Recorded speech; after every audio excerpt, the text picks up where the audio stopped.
In this video, we will cover what to do when you need to adjust your Harvest AutoSwath settings on the Ag Leader Insight display. From the home screen, press the Setup button.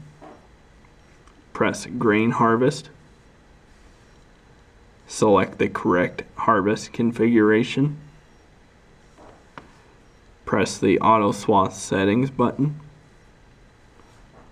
Adjust the sensitivity setting to match your GPS performance.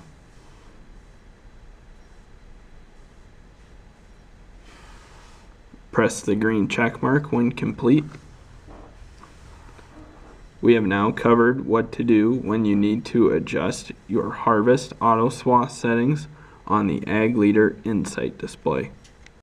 For more information on Ag Leader products, please refer to your local Ag Leader dealer, other tutorial videos on the Ag Leader YouTube channel, or the Ag Leader Knowledgebase at support.agleader.com.